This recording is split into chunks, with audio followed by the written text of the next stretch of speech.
त्यासाठी एक अनोखी प्रेमकथा। संध्याकाळच्या हलका गार वाऱ्यात ती बसस्टॉपवर उभी होती।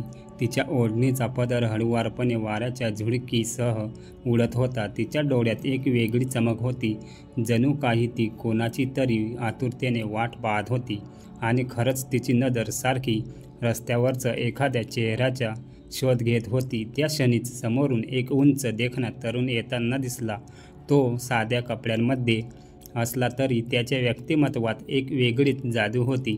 त्याच्या चेहऱ्यावर हलकेसे हास्य होतं आणि त्याच्या चालण्यात एक सहज आत्मविश्वास। ती त्याला बघताच तिच्या चेहऱ्यावर एक सुंदर हास्य उमटलं। सौरभ, ती हसत त्याच्या दिशेने धावत गेली। स्नेहा, तोही हसत तिच्या जवळ गेला। त्याने सहज तिच्या डोक्यावर हलकासा हात ठेवला। कशी आहेस? तुझी वाट पाहत होते, तिने लाडिक स्वरात उत्तर दिलं। त्या दोघांची मैत्री कॉलेजपासून होती। स्नेहा अभ्यासात हुशार होती, पण तिला आयुष्याचा आनंद घ्यायला आवडायचं। सौरभ मात्र शांत, समंजस आणि जबाबदार होता। दोघांमध्ये वेगळेपण असूनही एक अनोखं नातं तयार झालं होतं। त्या दिवशी संध्याकाळभर ते दोघं एका सुंदर कॅफेमध्ये बसून गप्पा मारत होते। स्नेहा सतत बोलत होती, तर सौरभ तिचं ऐकत हसत होता। तुला माहितीये, मला असं वाटतं की आपण कायम असेच असावं। तुझ्यासोबत बोलताना मला वेळ कसा जातो ते कळतच नाही, स्नेहाने उत्साहाने सांगितलं। हो, खरंच, सौरभ हसला। पण स्नेहा, तुला कधी वाटतं का की आपल्या नात्याला काहीतरी नाव द्यायला पाहिजे? तिचं हृदय जोरात धडधडलं। तिच्या मनात नेहमी हा प्रश्न यायचा, पण ती कधी विचारायची धाडस करू शकली नव्हती। तुला काय वाटतं? तिने लाजत विचारलं। सौरभ थोडा वेळ तिच्या डोळ्यात बघत राहिला।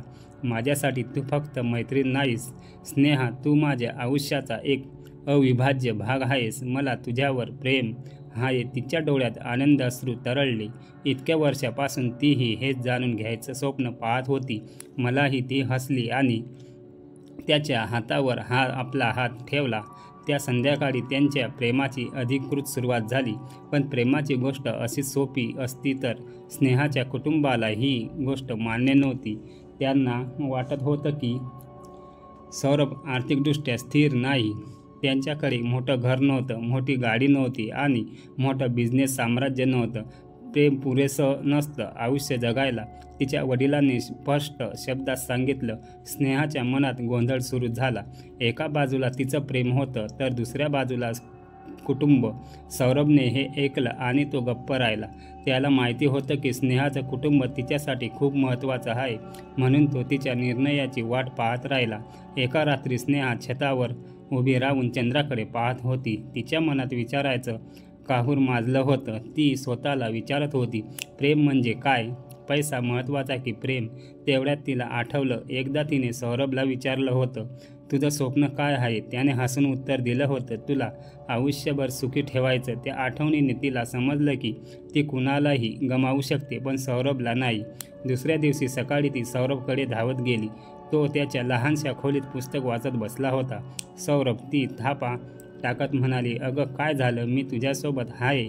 मी कोणत्याही परिस्थितीत तुझा हात सोडणार नाही। त्याच्या डोळ्यात आनंद अश्रू आले। त्याने हळूच तिला मिठीत घेतलं। थोड्या संघर्षानंतर स्नेहाच्या कुटुंबालाही हे प्रेम समजलं आणि त्यांनी त्यांच्या नात्याला संमती दिली। आणि मग एक सुंदर सकाळ आली, जिथे स्नेहा आणि सौरभ आयुष्यभरासाठी एकत्र झाले। प्रेम म्हणजे प्रेम फक्त एकमेकांसोबत वेळ घालवणं नव्हे, तर आयुष्यभर एकमेकांना सांभाळणं, संकटावर मात करणं आणि खरं प्रेम सापडल्यावर त्याला सोडू न देणं। धन्यवाद। अशीच गोष्ट ऐकण्यासाठी आमच्या चॅनलला सबस्क्राईब करायला विसरू नका।